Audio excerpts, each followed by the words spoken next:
I'd like to ask all of you to join me in a little exercise to start with. I'm going to clap, and I want you to clap at the exact same time as I do. Are you ready? Here we go. You sounded a little bit late. When I do this exercise with kids, whether it's elementary, middle school, or high school, usually by the second or third time, they nail it. They get it right, spot on. And I ask them, how is it you know when I'm going to clap? And usually their first response is, we see you. I said, well, I think if you see me, it's too late. Their next response is, well, I think we hear you. We hear you. And I said, well, if you heard me, again, I think you're too late. And they look puzzled. And I said, well, I think it's your sense of feeling and touch. I said, I can feel the edge of my shirt here. I can sense and feel. And I said, if you intentionally give me your attention, I think you can sense and feel my muscles tightening up, the blood flow in my hands, my heart rate maybe. And I said, when I'm ready to clap, you clap with me. I called this communication behind the words synchronicity. I think we're at a critical point in society right now. I'm visiting classrooms and working in classrooms, and I'm finding more mental, social, emotional, and behavioral issues than I've ever experienced in my 54 years in classrooms. I'd like to take you back to a moment, a day that changed my life, and it's why I'm standing here today.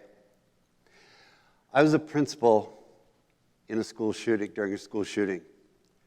It was horrific, life-changing. It's left scars in every kid in the district, every staff member, and myself. After the shooting, I found myself sitting across the table from Jason, a young boy in a detention center. As we sat there, we had this dance of the eyes, looking back and forth at each other. Pretty soon, there were tears running down his face. I had tears running down my face. And through his tears, he said, please, please, if you do nothing else, would you make sure that nobody else does what I've just done? In the months ahead, Jason and I spent hours in conversation trying to understand how that horrific thing had happened. And he shared with me that for the last few years on the elementary playground, every day he'd go out, he'd go into hiding because he had no friends, and he didn't want anybody to know. And as Jason and I spent those hours together, I realized that probably it's happening in every school in the country, that there are kids who are hiding on the playground, hiding in hallways, in classrooms, isolated, alone, invisible, nameless. We've just gone through the pandemic. We've had this moment to stop and react to what's going on.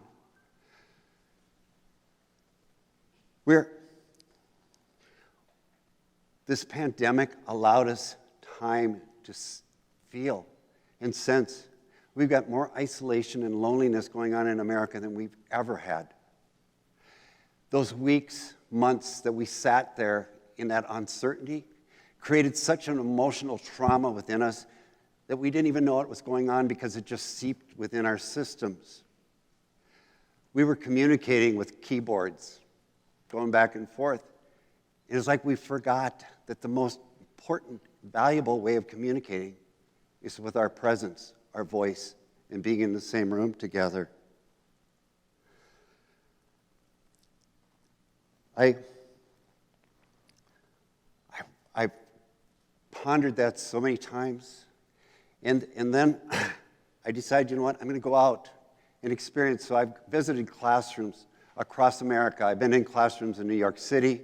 I've been in classrooms in Los Angeles, across the Midwest, and everywhere I go, I found hardly any kids that were breathing through their nose. After the pandemic, they'd all stop breathing through their noses. And as I spent time with these kids, I started to realize that they're in a fight or flight mode. It's a result of the trauma, this world that they've been living in. And they can't sense and feel each other. They're spending so much time in their head. They are not even breathing deeply. And so as we looked at that, and I thought, well, athletes, they all breathe through their mouth. This should be out. They breathe through their mouth to get oxygen. And yet, as I spent more time with athletes, I realized athletes breathe through their mouth, they get the oxygen, but it holds that tension in them. They are ready to go. And it's where our kids are at today. They're holding this tension inside their bodies. It's just hard to understand.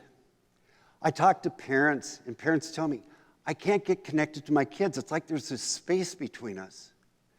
And I talk to kids, and kids say, I can't get connected to my parents because there's a space between us. And I believe that's a result of this trauma that we've experienced. A couple of retired teachers and myself, 3 years ago, decided we're going to go into classrooms and trying to help mentor and model teachers to build healthy, caring classrooms where there were no invisible kids. So we created a play app with games on, and then we decided, let's go in and create a 15, 20-minute lesson where we'll get the kids engaged, and we're going to help the teachers build community in these kids. And as we did this, first thing we do is we do a synchronizing moment, getting these kids connected. The next thing is we'd get them out of their chairs and into a space together, and they'd bump into each other, look at each other, smile, and we'd play this non-competitive game or activity. And they'd get in that space and they'd be happy and they'd feeling, and then they'd say, oh my goodness. And then we'd get them in that space and we'd say, stop. Let's breathe in through our nose and hold that breath. Let go. Because what we believe is happening right now, if we can do that, get those good feelings, those moments within their system again, that maybe we can release some of that trauma, some of that stress that they're holding within them. And now we're encouraging teachers to spend 4 or 5 times a day doing that. But the key is you've got to have kids in a good frame of mind, a positive place that they feel like, we can do this. So like I said, we've been in this program now for several years. So as we questioned the kids this last spring now, I was asking, what are the best things that have happened since we started this program in your classrooms? And the comments we get are, I have somebody to play with on the playground. I no longer have to go outside and not have somebody to play with. The next comment we hear the most is, I have somebody to talk to in the cafeteria. I don't just sit and eat my food. And the third thing we experience is, I don't sit in the classroom all day and wonder if I have any friends, or if somebody's mad at me, or somebody doesn't like me. I now know I'm in a community of kids that care about me.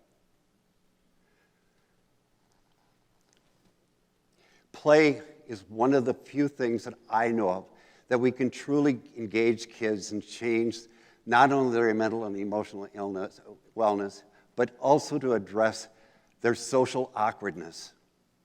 And so when we get kids playing, we get them laughing and interacting.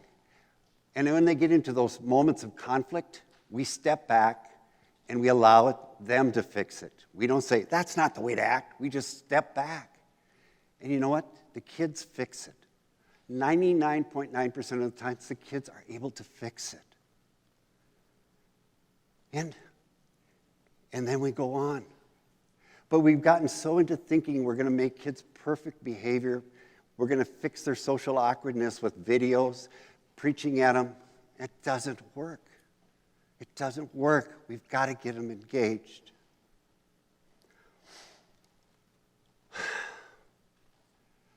About 15 years ago, I've been working with veterans and police that are dealing with trauma, PTSD, and we bring them to a ranch for 3 days. And our goal of our program is to get these veterans and policemen, men and women, connected to their family again, to their spouses or partners, and to their kids. We try to get them to feel. And when we get them into that place, the healing starts, and it's magical. As I spend time on this ranch, I go out to the pasture in between times, and I spend time with these herd of horses. And what I found when I was spending time with these horses, that I discovered first that their heartbeats are synchronized. They all are beating together. And then as I spend time with them, I'm thinking, you know what, can I do that? Can I synchronize my heartbeat with them? I realized first I had to get out of my head, that I wasn't going to make it happen. I had to allow it to happen. And as we held that space together, all of a sudden, if I was at a 52, they were at a 52. If they were at a 48, I could go to a 48. And when we were in that space together, it was magical. I not only could sense and feel the depth of the horses, but I started to feel the world around them. And as I sat there, spent time with these horses, I said, you know what? If I can do this with horses, why can't I do it with kids? And so I started doing the same thing with kids. When I'm working with kids who are dealing with suicide, depression, anger, anxiety, as they sit across the table from me, we have this little dance with our eyes. We get connected, and we just hold that space. And when we get into that space together, all of a sudden we synchronize. And when our hearts are synchronized, it's like the two of us become one. I can sense and feel their pain and their hurt. And we spend that time in that empathy in that space. And all of a sudden, when they're feeling and they're out of their heads, they can start the healing process. It truly is about connections. It's about being in our spaces together. It's about allowing ourselves to get out of our heads. I'm asking all of you tonight to help me support the schools, getting the schools to put relationships first. Let's make sure that every kid is connected, that there are no kids that are nameless, that everybody has somebody at school, and that we can have a culture that's truly about caring about each other. I ask that we help parents. Most parents today grew up on the screens. They don't have spontaneous play experiences. And it's not about being bad parents, it's about they didn't have those experiences. And so when I work with these young parents, I say, here's a simple activity you can do. Mom, find one of the shoes in the closet and hide it. When the rest of the family gets home, let's have them set a goal as to how long it's going to take to find the shoe that you've hid. Seems simple. They get in, is it going to be 30 seconds? Is it going to be 2 minutes? And they get a goal and they set it. And so the first thing they got to do is figure out which shoe mom has hid. So they go and find out which shoe is missing. And then they got to go and find it. And one's hollering, it's not under the couch, it's not in the closet. And all of a sudden, they found it and they run back together. And all of a sudden, the space that the parent couldn't connect with the child and the child with the kid goes away. It's so simple. Growing up, I often would go with my dad to the neighbors. And when we get there, he'd always get out of the car and extend his hand out, and they would shake their hands. He would look them in the eye and say, "How are you doing?" And they would respond back. And as a little boy, I'd watch, and I could sense and feel the bond of that friendship. It was magical. It was so simple. I started this presentation tonight with a clap, that connection, that synchronicity. I'm asking all of you, let's get synchronized. Let's every day make an effort to touch somebody, play with somebody, be with somebody. And if we do that, I truly believe we can build a world of love. But we got to do it one connection at a time. Thank you for your attention.